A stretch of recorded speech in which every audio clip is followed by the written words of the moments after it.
오늘 하나님 주시는 말씀은 에베소 6장 18절로 20절입니다. 신약 성경 에베소 6장 18절로 20절 말씀 세 절입니다. 우리 다 같이 함께 세 절 말씀 봉독하도록 하겠습니다. 모든 기도와 간구를 하되 항상 성령 안에서 기도하고 이를 위하여 깨어 구하기를 항상 힘쓰며 여러 성도를 위하여 구하라.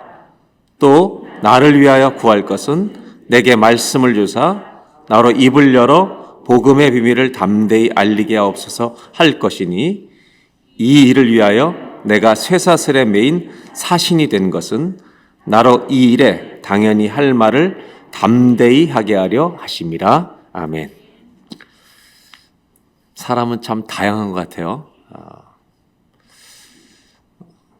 제가 볼 때 저 옷은 입기가 어려운 옷 같은데 어떤 분은 그 옷을 평상복으로 입을 수 있을 정도로 사람은 다릅니다. 어떤 사람은 저는 이렇게 머리가 늘 언제나 이 상태잖아요. 어떤 사람은 이 머리를 못 놔두고 밀었다가 길렀다가. 근데 그분은 또 그게 정상이에요. 누구라고 말은 안 하겠지만. 이제 남자 교육자들 중에도 이제 귀걸이 하는 분이 우리 교회에 이제 생겼는데, 물론 작년 사역은 아닌데요. 제가 이렇게 보면서 이런 생각이 들었어요. 괜찮은데. 제가 무슨 변화를 느끼냐면 나도 변해가고 있구나. 그런 다양성들을 그렇게 크게 봐들이면 안 돼요, 이제는. 젊은 아이들을 가르치는 전도사님이 귀걸이 했다. 제가 보니까 이쁘더라고요. 내가 못 해본 것이 아쉽기도 하고. 이렇게 중요하지 않은 것에 대한 다양성은 우리가 받아들일 필요가 있습니다. 한 가지, 복음은 그 자리에 있어야 합니다. 복음의 자리는 있어야 될 곳이 딱 정해져 있습니다. 예수님은 아무 데나 갖다 놓으시면 안 됩니다. 예수님은 평생 동안 우리 중심에 계셔야 합니다. 변할 수가 없습니다. 예수님이 다른 곳에 계시면 우리 신앙이 이상해집니다.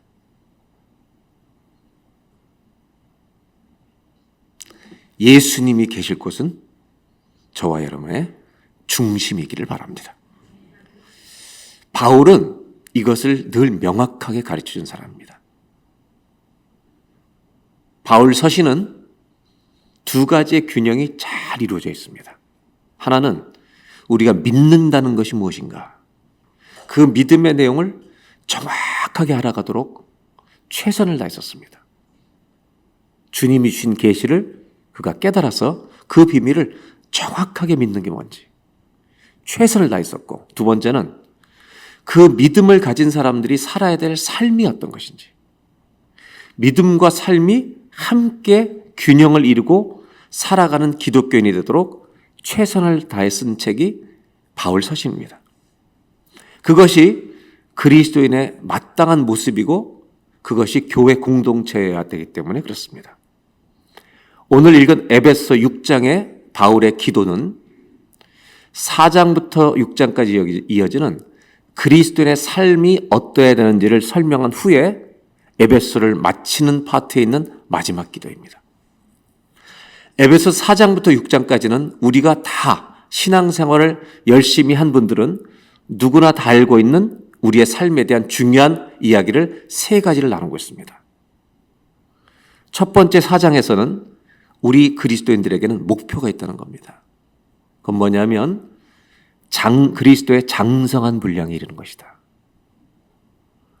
우리의 신앙인의 목표는 대충 사는 게 아닙니다. 주님을 더 닮아가는 것. 우리 신앙의 목표는요, 주님을 닮아가는 것인 줄로 저는 믿습니다. 그리스도의 장성한 분량에 이르는 거예요. 그래서 우리 안에는 거룩한 불만족이 있어야 합니다. 요즘 이래갖고는 안 되겠는데? 이렇게 자기를 돌아보는 거룩한 불만족이 있어야 합니다. 4장은 장성한 분량에 이르러서 이 세대에서 요동치 않고 흔들리지 않고 살아갈 수 있도록 그렇게 권면하고 있는 내용입니다. 5장은 성령의 충만함을 받으라는 겁니다. 우리가 성숙하기 위해서는 성령의 다스림을 받는 삶에 우리가 늘 있어야 된다. 그러면서 어둠이 아니라 빛 가운데 걸어가기 위해서 하나님의 성령의 조명을 받아야 되고 성령님 의지해야 된다. 그리고 더 구체적으로 이 성령에 의지하는 삶이 가정에서 남편과 아내 사이에 성령이 역사하도록 하라는 겁니다. 네 혈기가 역사하는 게 아니라 성령이 역사하도록. 부모와 자녀 사이에도 성령이 다스리도록. 내가 성령이 다스리는 그런 삶으로 관계를 맺으라는 겁니다. 직장에서 지위가 높은 사람이든 낮은 사람이든 어느 위치에 있든지 서로 성령의 지배를 받으며 그런 삶을 살아가라는 것입니다. 이것이 5장에 나오는 말씀이고 6장은 복음의 하나님의 전신갑주 영의 갑옷을 입으라는 겁니다. 구원의 투구를 쓰고 의의 흉배를 붙이고 우리가 잘 아는 평안의 복음의 신을 신고 이렇게 영의 갑옷을 입으라고 말합니다. 우리가 하나님 나라의 영적인 군사라는 걸 잊지 말도록 권면하고 있습니다. 그리스도인이 산다는 것 자체가 내가 예수님을 믿게 됐다는 것 자체가 영적인 싸움에 우리 모두가 지금 참여가 있다는 걸 잊지 말라는 겁니다. 사단은 예수 믿는 사람들을 우리가 알든 모르든 다 공격합니다.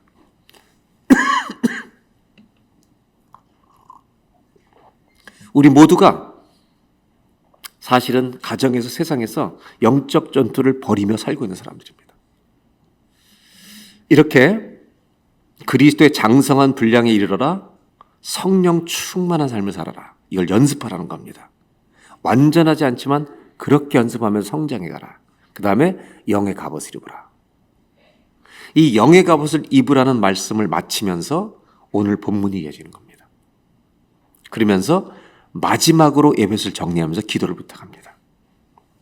18절 말씀 먼저 한 절만 다시 보도록 하겠습니다. 다 같이 한번 읽겠습니다. 모든 기도와 간구를 하되 항상 성령 안에서 기도하고.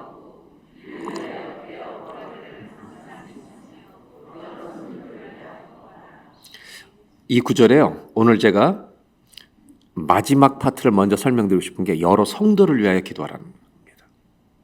바울이 부탁하는 기도 중에 한 가지는 서로 성도를 위해 기도하라는 겁니다. 그 이유는 우리 모두가 눈에 보이지 않게 영적인 사단의 공격을 받는 전투 속에 살고 있기 때문입니다. 서로 이 전투에서 승리하도록 성도끼리 좀 기도해 주며 살라는 것입니다. 옆 사람하고 인사할까요? 저를 위해 꼭 좀 기도해 주시기 바랍니다. 한번 인사해 주시기 바라요. 여러분 다 영적 전투를 사탄과 벌이고 있다는 걸 우리가 인식한다면 우리는 영적 전우가 되는 겁니다. 저는 예수 믿는 사람들끼리 영적 전우 의식이 있으면 좋겠어요. 부부끼리도 서로 전우로 여기는 긍휼함이 있어야 합니다. 사단은 우리를 늘 공격하는데 우리가 미련하고 약해서 그냥 무방비로 당할 때도 있습니다. 심지어 그 공격을 모르니까 마음과 뜻과 정성을 다해 부부싸움을 할 때도 있습니다. 최선을 다해 부부싸움을 합니다. 이 사람이 사단의 공격을 받고 있는 사람에게 나까지 싸우는 겁니다. 얼마나 무자비한지 모릅니다. 사단의 공격은 24시간 진행 중입니다. 지금 사단이 우리를 공격하지 않는 것처럼 보일지라도 사단은 24시간 작전 회의를 벌이고 있습니다. 어떻게 저 사람을 넘어뜨릴 것인가? 어떻게 교회를 분열시킬 것인가? 저는 이 말씀을 읽으면서 먼저 우리가 성도끼리 불쌍히 여기며 서로 기도하는 은혜가 있기를 바랍니다. 저 사람도 오늘도 주를 위해 사단과 싸우고 있구나. 이걸 알고 있으면 얼마나 좋아요. 8년 전 저희 아버님 돌아가셨을 때 이제 한국 가서 이제 모든 장례 예배 다 마쳤습니다. 그리고 제가 섬기고 아버님 섬기던 그 감리교단에서는 지역별로 연회가 모이는데 1년에 한 번씩 교단별 연회라는 게 모이는데 도별로 모이거든요. 저희 아버님이 감독하셨던 것은 강원도와 충청북도였는데 이 두 도에 1년에 한 번 연회가 모이면 그 3일 동안 이어진 연회 중에 그 해에 돌아가신 목회자들을 위한 추도 예배가 열려요. 연회 중에. 제가 마침 4월이었기 때문에 한국에 있어서 장례를 마치고 그 연회 예배에 참여할 수가 있었습니다. 그 연회 예배 가족들이 유족들이 다 갑니다. 그 해에 돌아가신 목사님들 전체 예배를 드려서 예배 전에 도착합니다. 그럼 추도 예배 전에 연회 중이니까 연회가 계속 열리고 있는데요.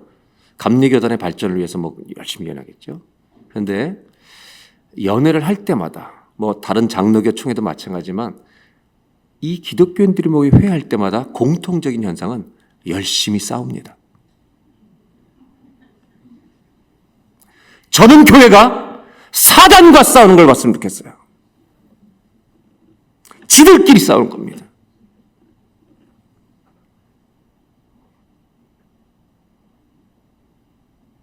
누구랑 싸우는지 몰라요. 그렇게 놔두다가요. 시간 되면 다 정리하고 예배를 드립니다. 추도 예배. 마음이 찝찝해요. 추도 예배 드리기 전에 실컷 싸우더니 또 예배를 드린대요. 돌아가신 목사님들 추도 예배. 제가 추도 예배 되면서 이런 생각을 했습니다. 누가 돌아가신 건가?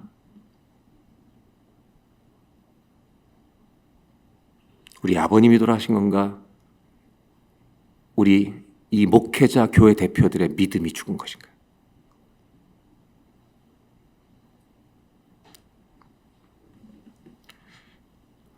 바울은 성도끼리 서로 기도해 주라고 말합니다.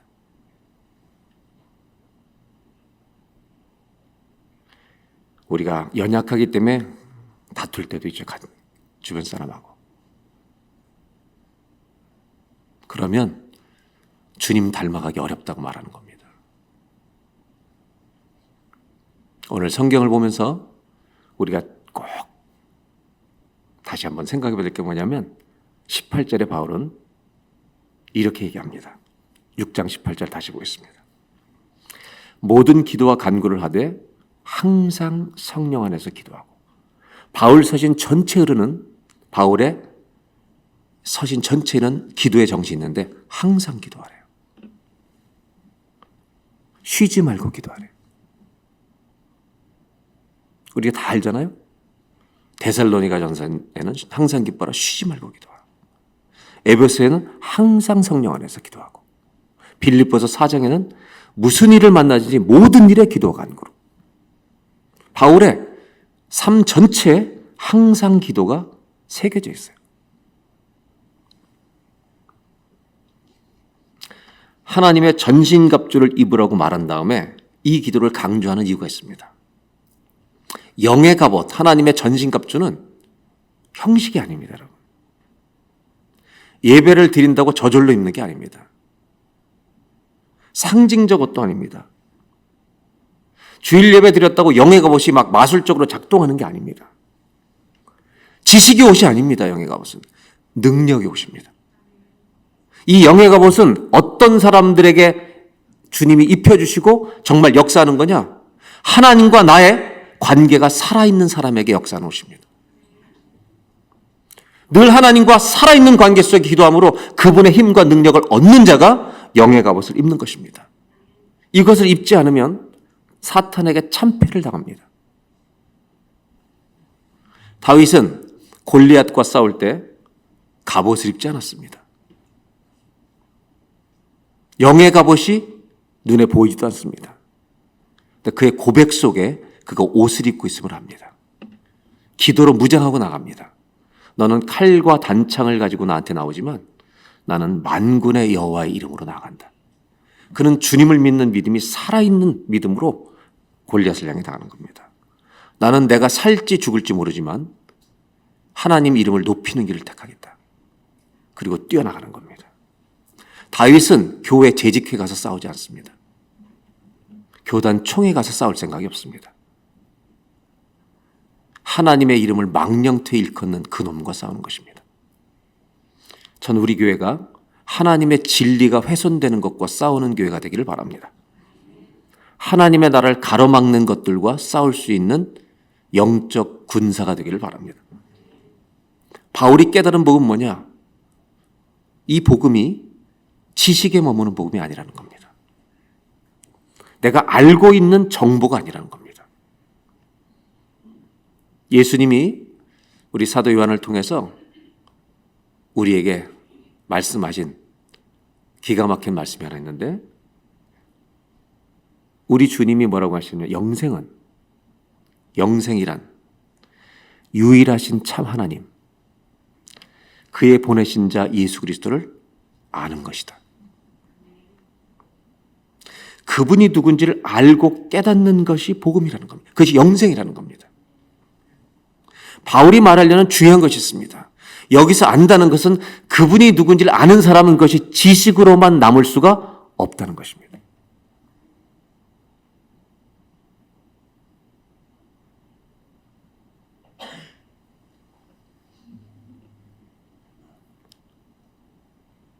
예수님을 만난다는 것이 지식으로만 머무는 것은 불가능하다는 겁니다.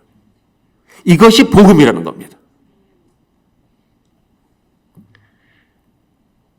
바울이 얘기하고 싶은 건 뭐냐면, 에베소를 쭉 설명하면서 마지막에 영의 갑옷을 입으라고 말하면서 항상 성령 안에서 기도하라. 항상 기도하자는 겁니다. 근데 항상 기도하는 것은 억지로 되는 게 아니라는 겁니다. 뭐 때문에 가능하냐? 내가 예수님을 알고 나니까, 복음을 깨닫고 나니까 어떤 일이 나한테 벌어지냐? 내 부족함과 내 악함을 철저하게 안다는 겁니다. 이것이 복음이 하는 기능입니다. 내가 얼마나 부족한 사람인지, 얼마나 악한 놈인지 이거를 깨닫게 하는 게 복음이고, 주님의 은혜를 입지 않으면 살 수 없다는 걸 알기 때문에 여러분, 복음이 내 기도를 살아있게 만든다는 것입니다. 주님을 아는 자는 기도하지 않을 수가 없다는 겁니다. 기도 안 하고 자꾸 오래 시간을 살면, 몇 달을 살면 내 몸이, 내 영이 반응한다는 거예요. 이렇게 사는 게 아닌 걸 내가 센스 해버리는 거야, 이미. 여러 군데가 무너져 있는 걸 보기 때문에.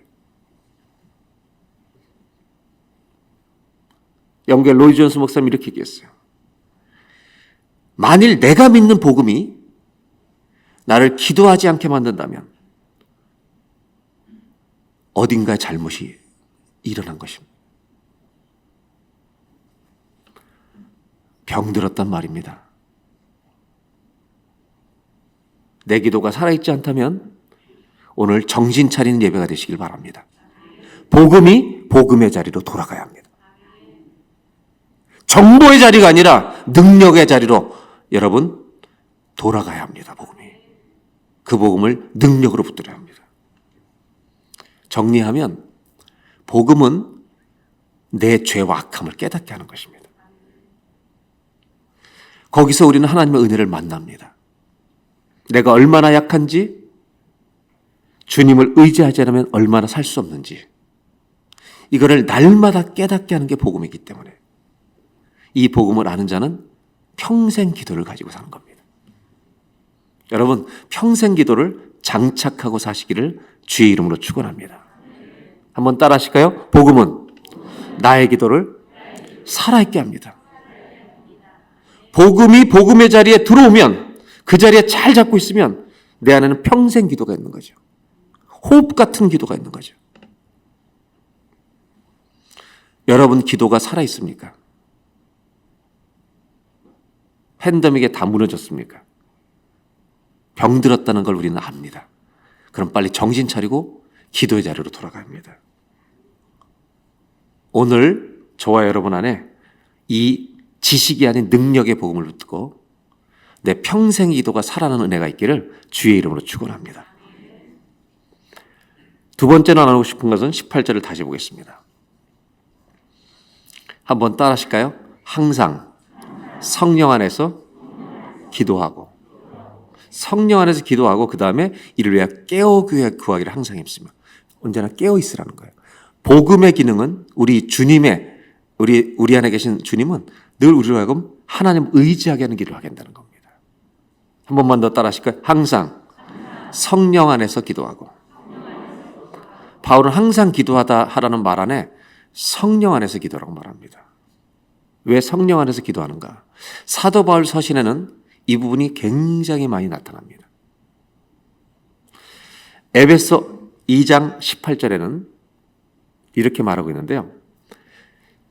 그분으로 말미암아 우리들이 한 성령 안에서 아버지께 나아갈 액세스를 얻게 하기 위해서 하나님이 우리에게 성령을 주셨다. 성령이 하시는 일은 하나님 아버지께 나아가는 이 놀라운 축복을 우리에게 주신다는 거예요. 로마서 8장 26절에는 성령님이 하시는 일이 뭐냐? 우리의 연약함을 도와서 기도할 바를 알지 못하고 있을 때 우리를 위해서 기도하게 하심으로, 탄식하여 기도해 주심으로 우리가 그것을 기도할 수 있도록 나아가게 하신다는 거죠. 내 문제가 있는데 다른 것만 자꾸 관심 있고 기도하니까 성령이 하시는 일은 너 이거 기도해야 된다. 우리를 그쪽으로 끌어가신다는 것입니다.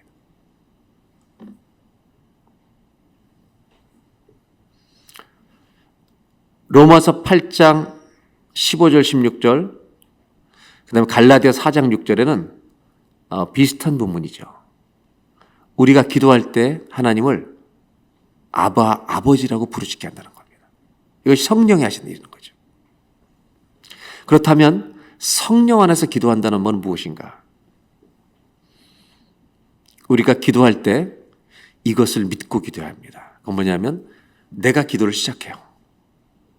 여러분, 기도를 계속하는 사람에게는 반드시 기도 중에 성령이 도우심을 행할 줄로 믿습니다. 우리의 기도를 도와주신다는 거예요. 내가 기도를 시작했는데 기도하다 보면 내가 생각하지 못한 기도가 터질 때가 있습니다. 이거는 기도하는 사람에게만 역사하는 것입니다. 성령님이 내 기도를 인도해 가시는 겁니다. 그때 성령님이 빛을 비춰주시고 내 마음을 감동시켜서 내 속을 다 들추내실 때도 있습니다.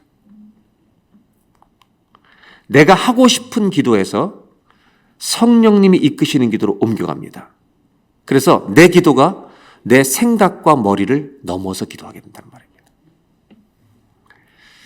기도하라고 하는 차원을 우리 출애굽기 레위기는 성막과 관련시켜서 기도는 크게 세 가지 차원으로 나눌 수가 있습니다. 이 모든 기도는 다 필요한 기도입니다. 첫 번째 기도는 성막의 구조가 이게 쭉 담을 만들잖아요, 성막.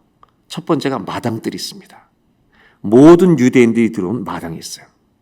성막 마당의 기도는요, 햇빛이 비치는 곳에서 드리는 기도입니다. 이 세상을 살아가기에 필요한 기도입니다. 주님, 우리를 축복해 주십시오. Bless me, Lord. 이렇게 우리는 나를 축복해 달라는 기도가 필요합니다. 여러분, 우리 몸을 상하게 달라고 기도하시면 안 됩니다. 우리 몸을 건강하게 달라고 기도합니다. 자녀가 잘 되도록 기도해야 합니다. 여러분, 이 기도의 응답도 많이 받으시기를 바랍니다. 이 기도는 필요합니다. 사는 동안 건강한 것은 좋은 것이죠. 나쁜 것은 아니죠. 잘못 사는 문제지만 필요한 겁니다. 그래서 첫 번째 기도의 유형은요, 이 태양 아래서 살아가는, 이 세상에 살아가는 우리들의 건강과 유익과 여러 가지를 위한 Bless me, 나를 하나님 축복해 달라고 하는 기도입니다. 두 번째 기도는 성소의 기도입니다. 누가만 들어가면 제사장만 들어갑니다. 거기는 빛이 없어요. 7 촛대가 있습니다. 거기에서 잘못된 불로 향을 피우면 죽습니다. 그리스도인들에게 두 번째 기도의 차원이 있습니다. 그건 뭐냐면 주님 어디 계십니까? 하나님의 뜻이 무엇입니까? 우리가 살아가는 데는 성소의 기도가 필요합니다. 축복해달라는 기도도 필요하지만 주님의 뜻이 어디 있는지를 찾아가는 기도입니다. 세 번째 기도가 있습니다. 세 번째 기도는 지성소의 기도입니다. 질문 하나 할까요? 지성소에는 태양빛이 비칩니까? 없어요. 금촛대가 있습니까? 지성소에. 뭐가 있어요? 언약궤가 있죠? 지성소에 빛이 있어요? 없어요? 어떤 빛도 없습니다. 대제사장만 들어갑니다. 거기에 빛이 없는 이유는 주의 임재가 있기 때문입니다. 요한계시록 말씀처럼 하나님 나라에는 태양과 달 이런 필요가 없습니다. 하나님이 빛이시기 때문입니다. 이 지성소의 기도는 내가 기도가 되는 겁니다. 이렇게 정리해 볼까요? 성막의 기도는 우리의 육이 하나님의 축복 안에 거하는 기도입니다. 마당 뜰의 기도는, 성소의 기도는 주님의 뜻이 어디 있습니까? 내 심령이 변하는 기도입니다. 지성소의 기도는 내가 기도가 되는 겁니다. 존재가 바뀌는 기도입니다. 저와 여러분들의 존재가 기도가 되기를 바랍니다. 그 사람이 가는 곳마다 기도가 되는 겁니다.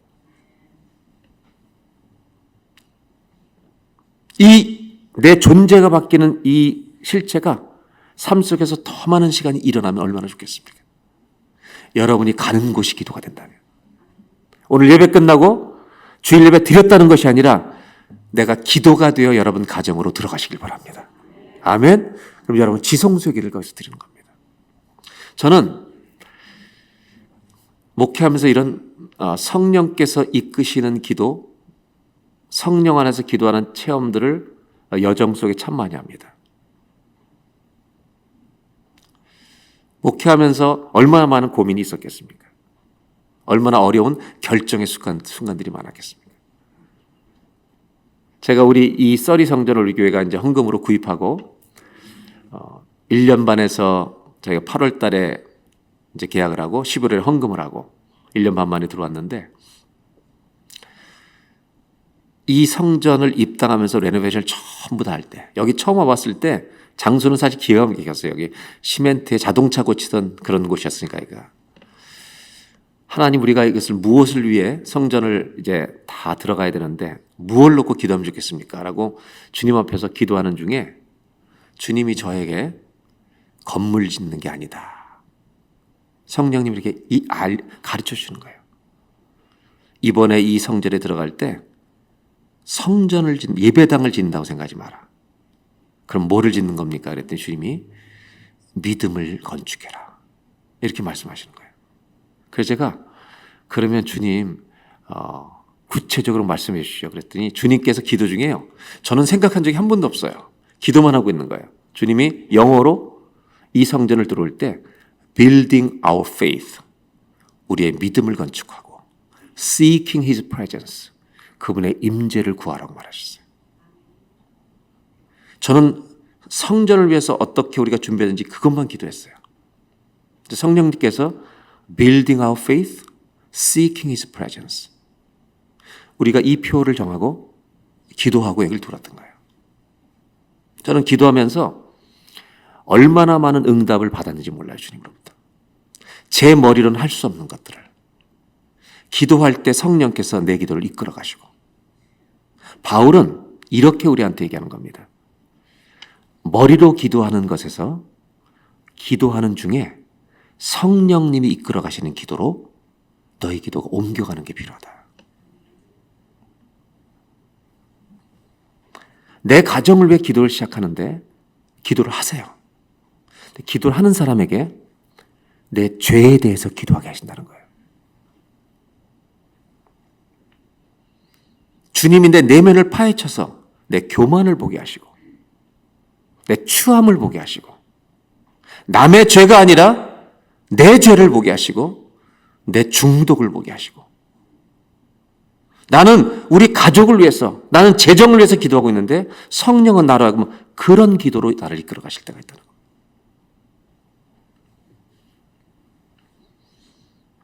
그래서 그 기도는 내가 시작했는데 성령이 이끄시는 기도로 마치게 되는 거죠.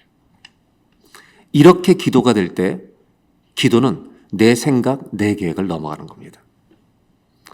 이렇게 바울이 말하는 이유는 우리가 싸우는 것이 영적 싸움이기 때문에, 네 머리의 기도로는 사단을 이길 수 없다.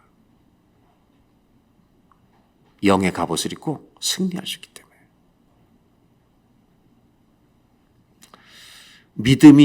믿음 생활을 오래 했던 사람이랄지라도 말로 주변 사람을 힘들게 하는 사람 참 많습니다. 왜? 성령 안에서 기도하지 않았기 때문에. 지가 믿음 좋은 줄 알고 아무에게나 다 하는 거예요. 옆 사람을 다 쓰러집니다.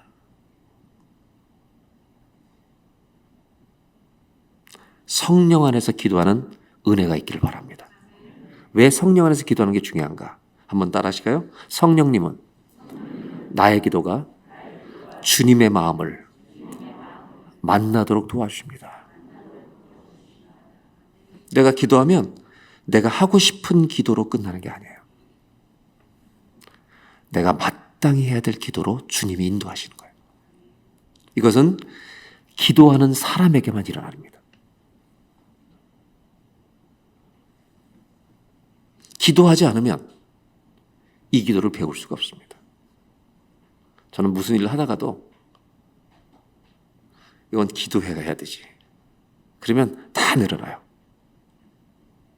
그리고 기도하고 다시 시작해요. 그래도 안 되면 이 성전으로 내려와서 기도해요. 여러분, 기도하셔야만 성령 안에서 기도하는, 성령이 이끄시는 기도를 배울 수가 있는 겁니다. 그렇게 주님이 반드시 하십니다. 그래서 부탁드리는 것은 그렇구나 하고 넘어가는 게 아니라 기도의 시간을 확보하셔야 합니다. 팬데믹 때문에 마음과 뜻과 정성을 다해 TV와 인터넷을 보시던 분들, 오늘 마음과 뜻과 정성을 다해 기도 시간을 정하시길 바라요. 제가 지나가는 말로 하는 게 아니에요. 저는 이런 고민합니다, 여러분. 우리 다음 세대가 한국교회 새벽 기도를 할까?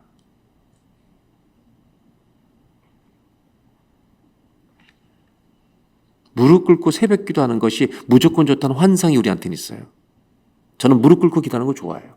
왜? 어른들한테 배웠기 때문에. 그런데 무릎을 꿇는다고 기도가 진짜 잘 되는 거 아니에요, 여러분. 그 형식에 빠지면 안 돼요. 주님께 마음이 엎드려야 돼요.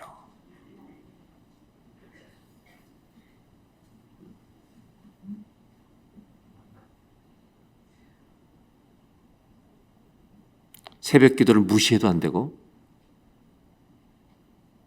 새벽 기도를 가지고 자랑해도 안 돼요. 중요한 건 뭐냐? 당신에게 기도의 시간이 있는가?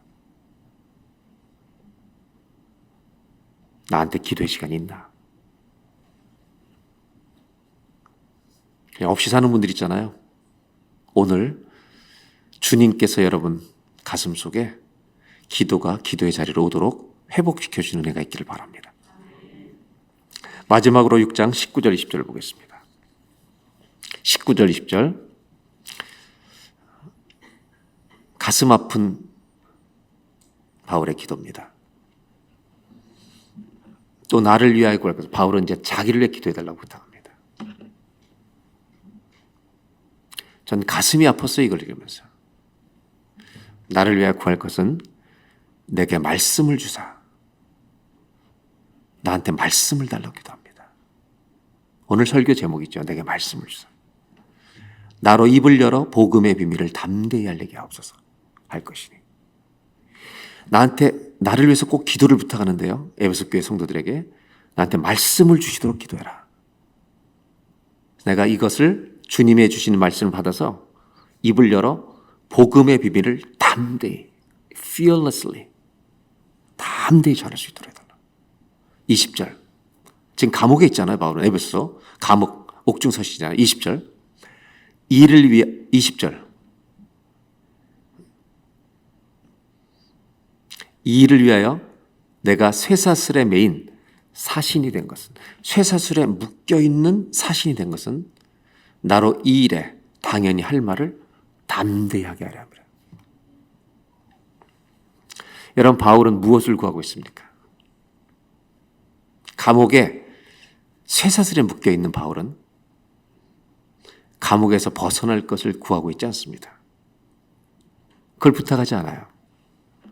그의 기도는 다른 곳을 향합니다. 나한테 말씀을 달라고 기도해줘. 이렇게 기도 부탁을 해본 적이 있습니까? 우리 애들 위해서 기도 좀 해주세요. 우리 사업 좀 잘 되게 기도해주세요. 그것도 필요한 기도라니까 하셔야 된다니까요. 근데 이런 기도를 해본 적이 있냐고요. 권사님, 저에게 주님께서 말씀을 주시도록 기도해 주세요. 이 말씀은 하나님이 바울을 다메섹에서 쓰러뜨리신 말씀입니다. 네 인생의 최종 목적지가 하나님의 나라다. 그의 데스티니를 가르쳐 주신 것입니다. 그 사명이 바울 안에 지금 숨쉬고 있는 겁니다. 그래서 이 그리스도의 비밀인 복음을 담대히, 이 감옥에서도 담대히 전하게 해달라고, 말씀을 내가 받을 수 있도록 기도를 부탁하는 이유는 그 말씀의 은혜와 비밀을 더 많이 깨달아서 그것을 담대히 전할 수 있게 해달라고.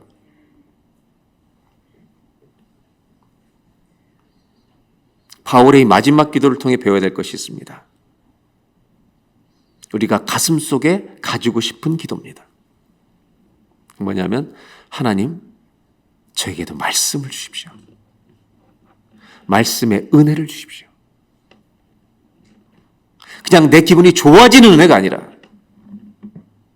오늘 예배 잘 드렸다, 그걸로 끝나는 은혜가 아니라, 죽어가는 사람에게, 하나님 모르는 사람에게 이 예수님을 꼭 전하고 싶은 그 일을 위해서,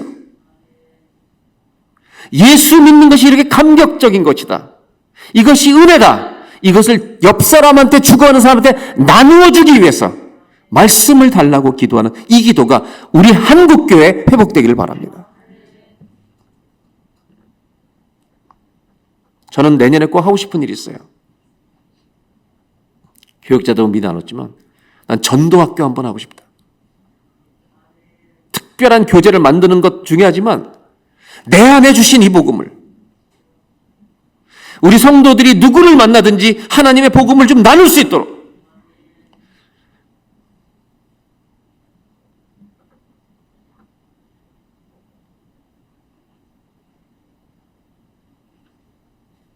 쇠사슬도 막을 수 없는 그 사명, 복음의 감격,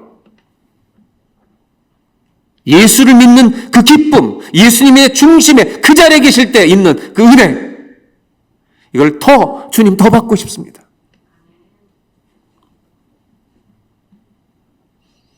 다른 사람한테 전할 수 있도록. 저와 여러분의 이 기도가 있으면 좋겠어요. 하나님, 제게 말씀을 주십시오. 내 영혼을 깨우는 말씀, 내 사명을 살리는 말씀, 내 죄를 쓰러뜨리셨던 말씀. 다시 에베소 6장 20절을 한번 보겠습니다. 가슴이 아프고 기쁜 건 이것이죠. 옥중서신인데 이 일을 위해 내가 쇠사슬에 매인, 그 다음 표현이 중요하잖아요. 쇠사슬에 매인 prisoner, 죄수가 된 것은이라고 해야 되는데, 바울은 뭐라고 쓰냐면 쇠사슬에 묶여있는 I'm an ambassador, 주님의 대사다. 내가 쇠사슬에 묶였다고 대사의 삶이 끝난 것은 아니다. 저는 쇠사슬에 매인 사신이라는 표현이 너무 좋은 거예요. 가슴이 아픈 거예요. 쇠사슬도 막을 수 없는 사명과 은혜가 바울에게 있구나. 이런 거 아니겠어요? 나 혼자 가질 수 없는 복음. 나 혼자만 가질 수 없는 복음. 이 세상은 공적인 장소에서 전도하기 어려운 시대가 옵니다. 이미 왔습니다. 어쩌면 우리가 아는 사람들에게 개인적인 관계 전도가 더 중요한 시대가 옵니다. 물론 이 세상이 점점 더 힘들고 어려워지고 타락의 극치에 이르면 사람들이 몰려서 교회로 돌아올지 모릅니다. 저는 그날을 기대합니다. 사람들이 너무 낙심하면 부흥이 거꾸로 올 수 있습니다. 하지만 당분간 우리는 공적인 자리에서 복음을 전하는데 제한을 받는 시대에 살아갈 것입니다. 쇠사슬에 묶인 사신, 이거를 바울은 쇠사슬에 묶인, 우리의 용어로 표현하면 하나님의 대사라고 말하는 겁니다. 우리는 안 묶여 있죠. 근데 저는 우리 모두 묶여 있다고 생각합니다. 우리는 감옥에 안 묶였는데요, 자녀들에게 묶여 있습니다. 많은 기독교인들이 돈에 묶여 삽니다. 먹고 사는데 묶여 삽니다. 그래서 저는 바빠서 전도 못한다고 말합니다. 사실입니까? 바빠서 전도 못한다면 우리는 복음이 복음의 자리에 있지 않은 것입니다. 우리 모두는 수많은 문제에 묶인, 쇠사슬에 묶인 바울과 같습니다. 그럼에도 불구하고 우리가 해야 할 일은 영혼을 구원하는 일입니다. 그는 죄수였지만 감옥에서 대사로 살았습니다. 바울의 기도, 오늘 우리가 배우고 싶은 기도, 살고 싶은 기도는 한 영혼을 구원하는 일에 하나님, 제가 쓰임받고 싶습니다. 이것이 저와 여러분의 회복이 되길 바랍니다. 잊을 수 없는 사명, 이것이 복음 때문이라는 것입니다. 한 번만 따라 하실까요? 하나님이 주신 말씀은 나의 기도가 한 영혼을 향하게 합니다. 내 쇠사슬이 풀려지는 것도 중요하지만 쇠사슬에 묶여 있을지라도 감옥에서도 복음을 담대히 전할 수 있도록 말씀을 달라고 기도합니다. 저와 여러분 안에 해이해졌던, 적당히 믿었던 예수님을 심장에 모시지 않고 집 구석에, 내 발밑에 치워놓았던 우리의 믿음이 회복되는 오늘이 되시기를 주의 이름으로 축원합니다.